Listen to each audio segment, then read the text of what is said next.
भगवान शिव कहते हैं कि भाग्य का लिखा कभी नहीं मिटता है। मित्रों, माता पार्वती ने एक बार भगवान शिव से मनुष्य के भाग्य को लेकर एक प्रश्न किया और कहा, हे प्रभु, मैं जानना चाहती हूँ कि क्या मनुष्य का भाग्य पहले से ही तय किया जाता है? दोस्तों, वीडियो शुरू करने से पहले मैं आपको बता दूं कि इसे देखने से ज्यादा सुनने में समझ आएगा, तो वीडियो को अंत तक जरूर सुने और कमेंट में हर हर महादेव जरूर लिखें। चलिए कथा में आगे बढ़ते हैं। तब मुस्कुराते हुए भगवान शिव बोले, हे देवी पार्वती, आपके प्रश्न का उत्तर देने से पूर्व मैं आपको एक कथा सुनाता हूं। आप इसे ध्यान से सुने। दोस्तों, भगवान शिव ही संसार के आदि और अनंत है। शिव के बिना मृत्यु भी अधूरी है, क्योंकि प्राणी के जीवन का अंतिम सत्य है मृत्यु, और मृत्यु के देवता है स्वयं भगवान शिव। दोस्तों, आप सभी से हमारा विनम्र निवेदन है कि आप इस कथा को ध्यानपूर्वक सुने, ताकि आपको जीवन के कुछ महत्वपूर्ण पहलू समझ में आ सके। भगवान शिव कहते हैं, हे देवी पार्वती, काल से कोई भी नहीं जीत पाया है। हर प्राणी को काल मेरी ही आज्ञा से ग्रस लेता है। मनुष्य के जीवन में समय, परिस्थिति और स्थान, इन तीनों की बड़ी भूमिका होती है। कई बार जो कुछ भी घटित होना होता है उसी अनुरूप परिस्थितियां बनती जाती है, और जो होना होता है वो बस हो ही जाता है। हे देवी, एक समय की बात है, पृथ्वीलोक पर भागीरथ नाम के एक विख्यात राजा राज्य करते थे। वे बड़े ही धर्मात्मा, न्यायप्रिय, पराक्रमी, विद्वान, कुशल और प्रजा का पालन करने में दक्ष थे। राजा भागीरथ अपनी प्रजा को अपने पुत्रों की भांति प्रेम करते थे। प्रत्येक रात्रि वे वेश बदलकर नगर में भ्रमण करते थे, ताकि वे अपनी प्रजा की कुशलता और उनके दुखों को जान सके। एक दिन की बात है, राजा अपनी उसी रात्रिकालीन दिनचर्या के अनुसार वेश बदलकर नगर भ्रमण के लिए निकले। भ्रमण करते करते अमृत बेला का समय हो गया था। अब हल्का हल्का सवेरा होने लगा था। रात भर भ्रमण करने के कारण वे अब नगर की परिक्रमा वाले मार्ग से होकर निकल रहे थे।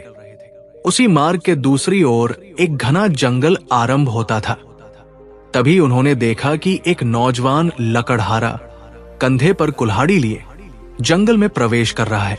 वो एक ऊंचे वृक्ष पर चढ़कर लकड़ी काटने लगा। अचानक कहीं से एक भयानक रीछ यानी भालू दौड़ता हुआ वहां आ पहुंचा। ये देखकर राजा एक पेड़ के पीछे चुपचाप छिप गए। लेकिन राजा ने देखा कि वो रीछ भी उसी वृक्ष पर चढ़ने लगा, जिस पर वो नौजवान लकड़हारा लकड़ी काटने के लिए चढ़ा था। उस रीछ को पेड़ पर इतनी तेजी से चढ़ते हुए देखकर राजा आश्चर्यचकित रह गए। उन्होंने सोचा, ये कैसे संभव है? इतना भारी भरकम प्राणी वृक्ष पर कैसे चढ़ सकता है? क्योंकि सामान्य रीछ कभी वृक्ष पर नहीं चढ़ता, लेकिन ये तो किसी अद्भुत शक्ति से चढ़ रहा था।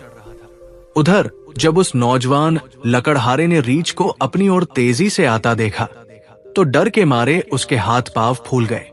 भय से कांपते हुए उसके हाथ से वृक्ष की टहनी छूट गई और वो धड़ाम से जमीन पर गिर पड़ा। जैसे ही वो गिरा, उसी क्षण उसके प्राण पखेरु उड़ गए।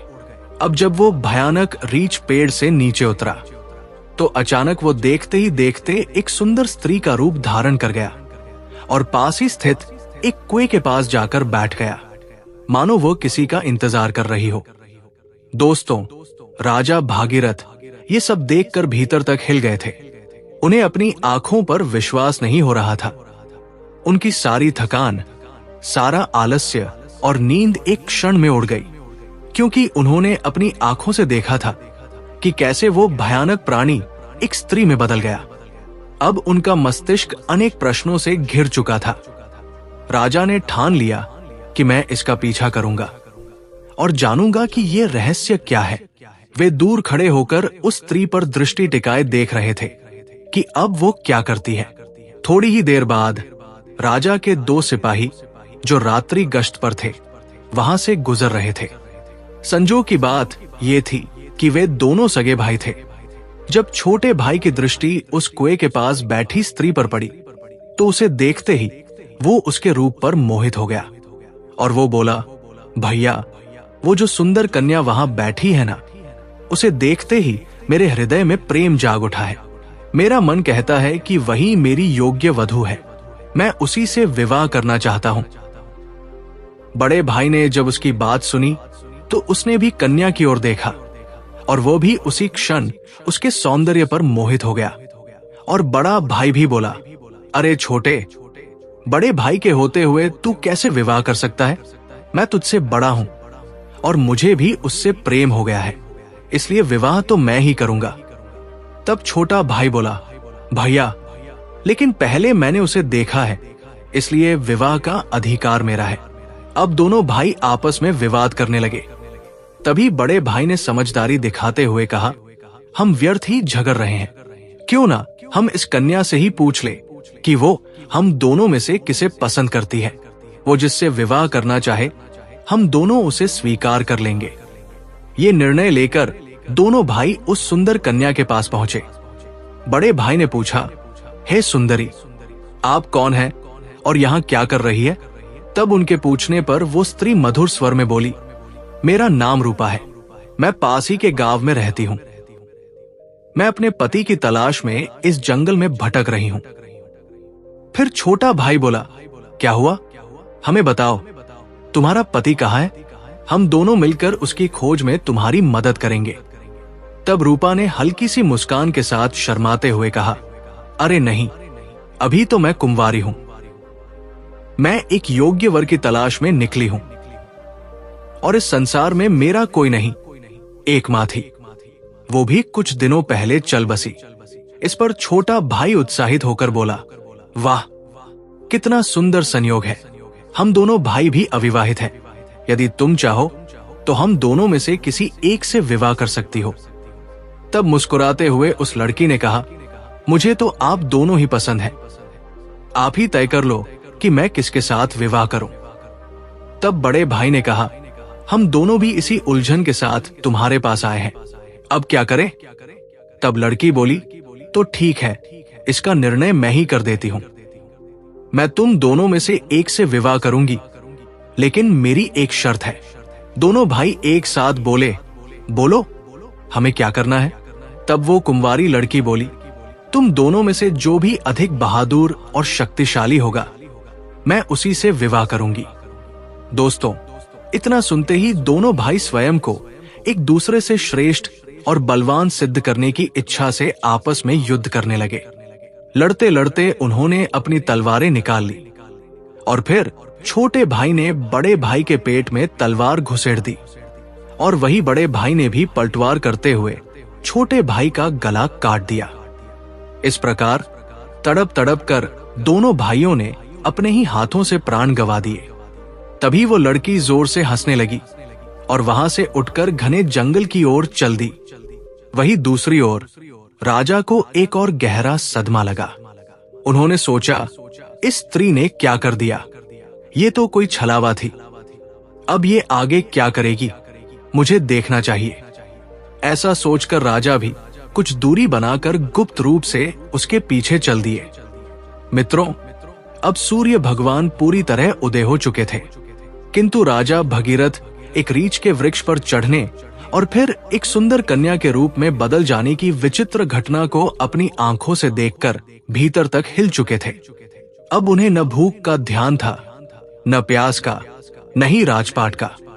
उन्हें तो केवल उस रहस्यमयी लड़की के विषय में जानने की तीव्र जिज्ञासा थी। राजा उस सुंदर स्त्री का पीछा करते हुए सावधानी पूर्वक लगभग 2 कोस दूर तक आ गए। अब आगे जो हुआ उसने राजा के आश्चर्य की सभी सीमाएं तोड़ दी, क्योंकि देखते ही देखते वही स्त्री अब फिर अपना रूप बदलकर एक जहरीले नाग में बदल गई और वो नाग बहुत तेजी से रेंगता हुआ आगे बढ़ने लगा। कुछ ही दूर एक नदी बह रही थी। वो नाग नदी किनारे पहुंचा और राजा की आंखों के सामने ही नदी में कूद पड़ा। नदी में एक नाव चल रही थी जिसमें 10-12 लोग सवार थे। वो नाग उसी नाव की ओर बढ़ा। राजा भगीरथ किनारे खड़े होकर ये सब देख रहे थे। नाग के नाव में कूदते ही उसमें अफरा तफरी मच गई। लोग डर के मारे अपनी जान बचाने के लिए नाव से पानी में कूदने लगे। इस भगदड़ में नाव भी पलट गई और जो लोग तैरना जानते थे वे किसी तरह नदी से बाहर निकल आए, लेकिन जो तैरना नहीं जानते थे वे डूबकर अपनी जान गंवा बैठे। दोस्तों, थोड़ी ही देर बाद वो नाग नदी से बाहर निकला और किनारे किनारे आगे बढ़ने लगा। राजा भगीरथ उसका पीछा करते रहे। फिर कुछ दूर जाने पर राजा को एक और आश्चर्य हुआ। वो नाग अब एक बार फिर अपना रूप बदल चुका था। अब वो एक वृद्ध गरीब ब्राह्मण के वेश में था। राजा ने सोचा, इस रहस्यमय प्राणी के विषय में जानकारी लेने का यही उचित समय है, क्योंकि इस समय वो एक वृद्ध ब्राह्मण के रूप में था। इसलिए राजा ने सोचा, अब मुझे इससे कोई खतरा नहीं होगा, मैं इसके पास आसानी से पहुंच सकता हूं। यही सोचकर राजा शीघ्रता से उस रहस्यमयी ब्राह्मण की ओर बढ़ने लगे। राजा तो उसके छलावे और रहस्यमयी चालों का पहले से ही पीछा कर रहे थे। अब वो तेज कदमों से चलते हुए उस ब्राह्मण के पास पहुंचे। उन्होंने हाथ जोड़कर विनम्रता से प्रणाम किया। उस वृद्ध ब्राह्मण ने भी हाथ उठाकर अभिवादन स्वीकार किया और उन्हें आशीर्वाद दिया। तब राजा ने समीप जाकर पूछा, हे ब्राह्मण देव, आप कौन हैं? तब उस ब्राह्मण ने बड़े आश्चर्य के साथ उत्तर दिया, क्या तुम्हें दिखाई नहीं देता? मैं एक ब्राह्मण हूं और साथ ही एक वैद्य भी। अभी मुझे बहुत शीघ्रता से राजमहल पहुंचना है, क्योंकि वहां के राजा संकट में हैं और उन्हें एक कुशल वैद्य की आवश्यकता है। उस ब्राह्मण की बात सुनकर राजा स्तब्ध रह गए। उनका शरीर पसीने से भीग गया। अब उनका धैर्य टूटने लगा। दोस्तों, भगवान शिव माता पार्वती से कहते हैं, हे देवी, ऐसा क्यों न हो, क्योंकि हर मनुष्य अपनी मृत्यु से डरता है, और जब मृत्यु ही उसके सामने खड़ी होकर उससे बात कर रही हो तो भय तो होगा ही। राजा अब अत्यंत डर चुके थे, किंतु उन्होंने साहस जुटाया और दृढ़ स्वर में बोले, हे विप्र, कुछ तो सत्य कहिए। ऐसे झूठ बोलना ब्राह्मण को शोभा नहीं देता। इसके लिए आपको दंड भी मिल सकता है, यहां तक कि सूली पर भी चढ़ाया जा सकता है। और हां, मैं आपको बताना चाहता हूं कि यहाँ के राजा मेरे मित्र हैं और वे पूर्णतः स्वस्थ हैं। ये सुनकर ब्राह्मण मंद मुस्कान के साथ बोला, मैं सब जानता हूं। तुम व्यर्थ मेरा समय नष्ट कर रहे हो। मैं जो भी हूं उससे तुम्हें क्या लेना देना? तुम अपने काम से काम रखो। राजा ने अब अपनी आवाज ऊंची करते हुए कहा, हे ब्राह्मण, आप पुनः असत्य बोल रहे हैं। आप ब्राह्मण नहीं हैं। आप वो नहीं हैं जो मुझे प्रतीत हो रहे हैं। जब तक मैं सच्चाई नहीं जान लेता तब तक मैं आपका पीछा नहीं छोड़ सकता। आपको सच बताना ही पड़ेगा। फिर से मंद मुस्कान के साथ वो ब्राह्मण बोला, हे युवक, मैं एक ब्राह्मण ही हूं। मुझे जाने दो, नहीं तो यहाँ के राजा की मृत्यु का कारण तुम बनोगे और इसका पछतावा तुम्हें जीवन भर रहेगा। ब्राह्मण के मुख से ऐसी बातें सुनकर राजा को क्रोध आ गया। उन्होंने अपनी गुप्त तलवार निकाल ली और बोले, अब आप झूठ नहीं बोल सकते। मैं तब से आपका पीछा कर रहा हूं जब आप ऋच का रूप धारण किए हुए थे। आपने उस युवक लकड़हारे को मार डाला, फिर एक सुंदर स्त्री बनकर 2 सिपाही भाइयों को एक दूसरे के हाथों मरवा दिया। फिर आप विशैला नाग बनकर नदी में कूदे और उस नाव पर चढ़ गए जिसमें कई यात्री सवार थे। आपकी दहशत के कारण भगदड़ मची, नाव पलट गई। जो तैरना जानते थे वे तो बच निकले, लेकिन बाकी सभी डूबकर मर गए। और अब आप वृद्ध ब्राह्मण का रूप धारण करके नई चाल चल रहे हैं। इसलिए हे ब्राह्मण, अब सत्य कहो, तुम कौन हो? राजा की तीखी बातें और तलवार की नोक देखकर भी वो ब्राह्मण शांत रहा और बोला, हे युवक, यदि मैं न बताऊं तो तुम क्या कर लोगे? राजा ने तलवार को उसके और निकट कर लिया और बोले, अब तुम परिणाम भुगतने के लिए तैयार हो जाओ, क्योंकि अब तुम कई लोगों की हत्या करने के दोषी हो। इसलिए तुम्हें राजदरबार में प्रस्तुत कर सूली पर चढ़ाया जाएगा। तुम नहीं जानते कि ये सम्राट भगीरथ का राज्य है, जो एक न्यायप्रिय और प्रजावत्सल राजा है। तुम यहाँ से जीवित वापस नहीं जा सकते। इसलिए तुम्हारी भलाई इसी में है कि अपने असली रूप में आओ और अपनी सच्चाई मुझे बताओ। दोस्तों, तब भगवान शिव कहते हैं, हे देवी पार्वती।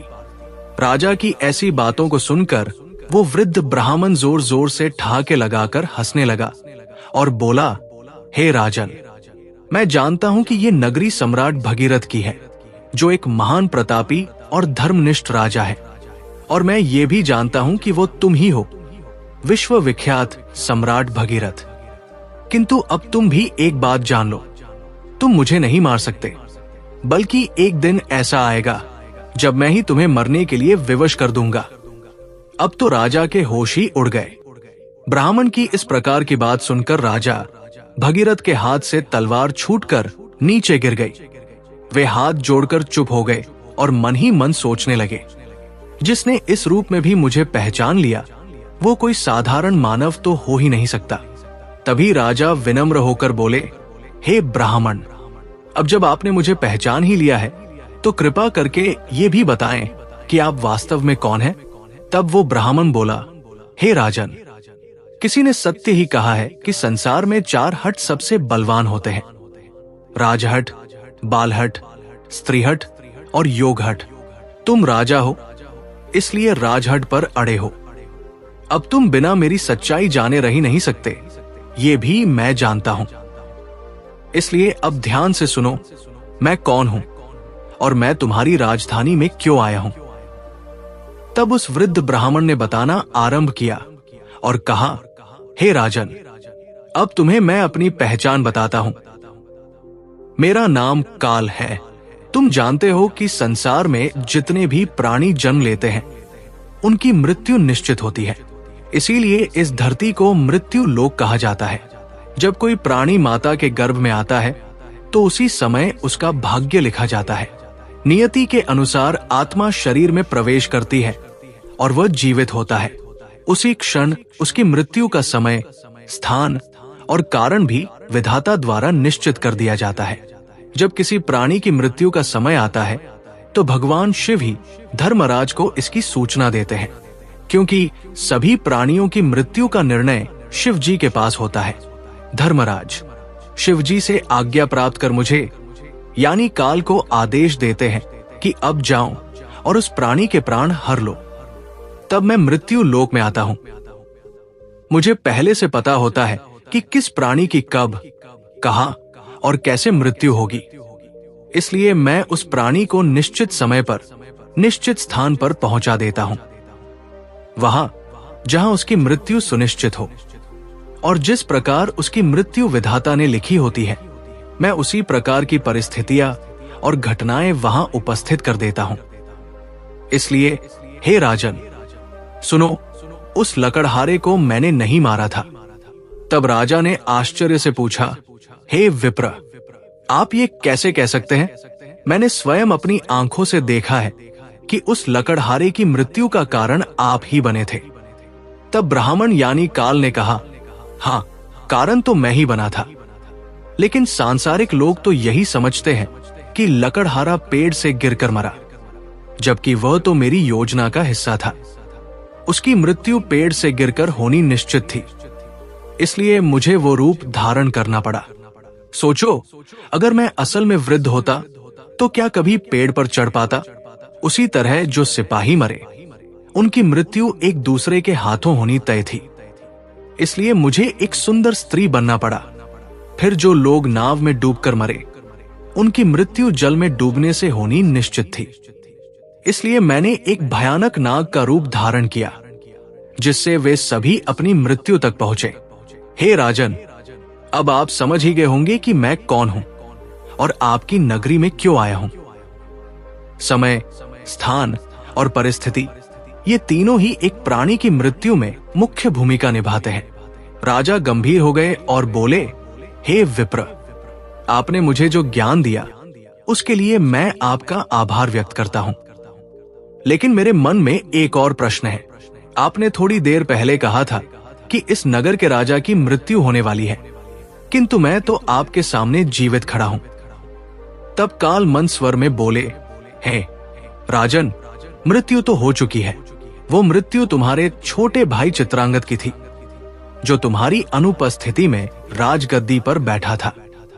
शत्रु राज्य के एक गुप्तचर ने उस पर बाण चला दिया, और क्योंकि तुम्हारे राज्य के नियमों के अनुसार तुम्हारी अनुपस्थिति में वही राजा माना जाता है जो गद्दी पर बैठा हो, इसीलिए मृत्यु राजा की ही मानी गई और तुम यहां मेरे साथ व्यर्थ की उलझनों में पड़े रहे। भगवान शिव कहते हैं, हे देवी पार्वती, जब राजा भगीरथ को यह ज्ञात हुआ तो वे बहुत दुखी हुए और सोचने लगे, मैंने ये क्या कर दिया। तब ब्राह्मण रूपी काल ने कहा, हे राजन, ये सब तो पूर्व निर्धारित था। तुम तो केवल इस नाटक के एक पात्र हो। जो होना होता है वो होकर ही रहता है। अब शोक करने से कुछ नहीं बदलेगा। तुम्हारी आयु अभी शेष है। अब तुम लौट जाओ और अपना राज्य संभालो। तब राजा बोले, हे यमदूत, मुझे क्षमा करें, मैं आपको पहचान नहीं सका, लेकिन अब मैं एक अंतिम प्रश्न पूछना चाहता हूं। क्या आप मेरी मृत्यु के विषय में बता सकते हैं? तब ब्राह्मण मुस्कुराते हुए बोले, पूछो राजन, मैं तुम्हारी शंका दूर कर दूंगा। तब राजा बोले, क्या आप मुझे ये बता सकते हैं कि मेरी मृत्यु कब होगी? तब यमदूत ने कहा, नहीं, एक सामान्य व्यक्ति के लिए ये बात जब तक गुप्त रहती है तभी तक वो इस संसार में विलीन होकर जी सकता है, अन्यथा वो मृत्यु से पहले ही पल पल तड़प तड़प कर मरता है। क्योंकि चिंता और चिता में कोई अंतर नहीं है।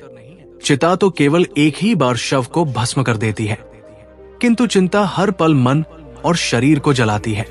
दोस्तों, लेकिन राजा के घोर हठ के कारण ब्राह्मण ने कहा, हे राजन, जिस प्रकार से तुमने मेरे साथ रहकर दूसरों की और अपने छोटे भाई की मृत्यु के विषय में सुनकर भी धैर्य नहीं छोड़ा, उससे मुझे प्रतीत होता है कि तुम एक ज्ञानी और धैर्यवान पुरुष हो। इसलिए मैं तुम्हें तुम्हारी मृत्यु के विषय में बताता हूं।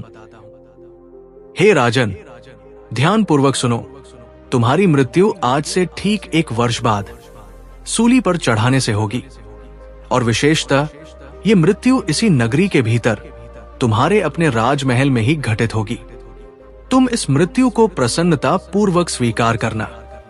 इतना कहकर वो ब्राह्मण एक चील का रूप धारण कर वहां से उड़ गया, और दूसरी ओर राजा अपने महल लौटकर अपने छोटे भाई चित्रांगद का अंतिम संस्कार करते हैं और राज्य कार्य को पुनः व्यवस्थित रूप से संभालने लगते हैं।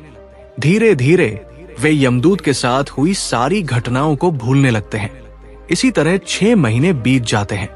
फिर एक रात अचानक राजा घबराकर नींद से उठ जाते हैं। उन्हें मृत्यु की आहट महसूस होने लगती है। इस पर भगवान शिव कहते हैं, हे देवी, मनुष्य चाहे जितना भी निडर क्यों न हो, परंतु जब उसे अपनी मृत्यु का पूर्वाभास हो जाए तो वो उससे बचने के लिए कोई न कोई उपाय अवश्य ही ढूंढ निकालता है। राजा ने भी ऐसा ही किया। अगली सुबह राजा दरबार में अपने मंत्रियों से कहते हैं, हे मंत्रियों, एक भविष्यवाणी के अनुसार आज से ठीक 6 महीने बाद मेरी मृत्यु मेरे ही महल में सूली पर चढ़ाने से होगी। अतः आप लोग कोई ऐसा उपाय खोजें जिससे ये मृत्यु टाली जा सके। कुछ समय बाद एक प्रमुख मंत्री ने सुझाव दिया, महाराज, यदि हम राज्य भर से सभी नुकीली वस्तुओं जैसे सूली, भाले, चाकू, कटार आदि का पूर्णतः बहिष्कार कर दें और उन्हें राजनगर से बाहर निकाल दें, तो शायद आपको सूली पर चढ़ाया ही न जा सके। मंत्री की ये सलाह राजा को और अन्य सभासदों को भी पसंद आती है और वे वैसा ही करते हैं। दोस्तों, राजा भगीरथ अब थोड़े शांत हो जाते हैं, किंतु मृत्यु का भय उनके भीतर अब भी जीवित रहता है। इस भय के कारण अब उन्हें नींद नहीं आती और वे मन को बहलाने के लिए नए नए शौक अपनाने लगते हैं। इसी तरह दिन बीतते हैं और वह दिन भी आ जाता है जिसके अगले दिन भविष्यवाणी के अनुसार राजा की मृत्यु होनी थी। अब राजा और भी अधिक व्याकुल हो जाते हैं। उन्हें समझ नहीं आता कि क्या करें। वे सोचते हैं, क्यों न आज की रात राजमहल से बाहर ही रहा जाए। हो सकता है यदि मैं महल में न रहूं तो भविष्यवाणी झूठी साबित हो जाए। ये सोचकर वे मध्यरात्रि में एक गरीब भिखारी का वेश धारण कर चुपचाप महल से निकल पड़ते हैं और नगर की गलियों में घूमने लगते हैं। अब कई दिनों की नींद न लेने के कारण वे थक जाते हैं। तभी वे एक घर में चुपचाप घुस जाते हैं। वो घर एक दर्जी का था, जो राजा और रानी के विशेष वस्त्र सिलने का कार्य करता था। राजा उस घर में चुपचाप एक कोने में जाकर सो गए। अब रात्रि का अंतिम प्रहर बीत रहा था। राजमहल में किसी को यह ज्ञात नहीं था कि राजा कहाँ है, क्योंकि कई दिनों से वे अपने कक्ष से बाहर नहीं निकले थे। सब यही समझ रहे थे कि महाराज अभी भी अपने कक्ष में ही विश्राम कर रहे हैं। उधर उस दर्जी के घर में कुछ चोर आते हैं और राजा रानी के लिए सिल रहे बहुमूल्य राजसी वस्त्र चुराकर भाग जाते हैं। जब अगली सुबह दर्जी को यह घटना पता चलती है तो वो घर के कोने में सो रहे उस व्यक्ति को, जो कि राजा थे किंतु भिखारी के वेश में थे, चोर समझ बैठता है। बिना पहचाने वो राजा को बांधकर सीधे राज दरबार में ले जाता है। अब राजमहल में राजा भगीरथ का पुत्र, जो अब युवावस्था में है, पिता की अनुपस्थिति में राज्य गद्दी पर बैठा था। उसने बिना जांच पड़ताल किए उस भिखारी को चोर मानकर सिपाहियों को आदेश दिया कि इसे सूली पर चढ़ा दो। ये सुनकर राजा चौंक कर उठ बैठते हैं। चारों ओर का वातावरण देखकर उन्हें समझ आ जाता है कि वे स्वयं ही अपने पुत्र के द्वारा दिए गए मृत्यु के आदेश में फंस चुके हैं। ये वो दिन था जिसकी भविष्यवाणी 1 वर्ष पहले ब्राह्मण ने की थी। राजा ने तुरंत दरबार में अपने मंत्रियों को सारा वृत्तांत बताया और कहा, हे मंत्रीगण, हम एक धर्म संकट में हैं। न तो मैं अपने पुत्र के आदेश का अपमान करना चाहता हूं और न ही मृत्यु का वरण करना चाहता हूं। अब आप ही कोई उपाय बताइए। तब महामंत्री ने उस दर्जी को बुलाया और सभा को संबोधित करते हुए कहा, राजन, आपके आदेश की मर्यादा बनी रहे और महाराज के प्राण भी सुरक्षित रहें। इसके लिए हम इन्हें सूली के स्थान पर एक सुई की नोक पर बैठा देते हैं। इससे आदेश की पूर्ति भी होगी और किसी की मृत्यु भी नहीं होगी। ये बात सभी को उचित लगी। समय के अनुसार राजा को सुई की नोक पर बैठाया गया, परंतु होनी को कुछ और ही मंजूर था।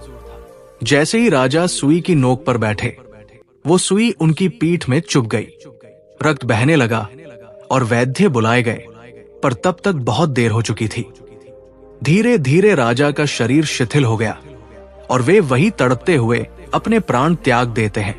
दोस्तों, भगवान शिव माता पार्वती से कहते हैं, हे देवी, मनुष्य अपने भाग्य को चाहे जितना भी बदलना चाहे, परंतु जो होना निश्चित है वो होकर ही रहता है। यही कारण है कि परमेश्वर ने मनुष्य को भविष्य जानने की शक्ति नहीं दी, ताकि वो वर्तमान को जी सके। अतः प्रत्येक प्राणी को अपने कर्मों के पथ पर चलना चाहिए, धर्म का पालन करना चाहिए और हर क्षण को भगवान के नाम में समर्पित करते हुए जीना चाहिए। यही सच्चा जीवन है। तो दोस्तों, यही थी राजा भगीरथ की अद्भुत और रहस्यमयी कथा, जो हमें ये सिखाती है कि भाग्य से कोई नहीं बच सकता, चाहे कोई कितना भी उपाय कर ले। यदि आपको ये कथा अच्छी लगी हो तो कृपया इस वीडियो को लाइक करें। अगर आप हमारे चैनल पर नए हैं तो इसे सब्सक्राइब जरूर करें, ताकि ऐसे ही रहस्यमयी, प्रेरणात्मक और आध्यात्मिक कथाएं आपको नियमित रूप से मिलती रहें। जय भोलेनाथ, हर हर महादेव। आपका दिन मंगलमय हो।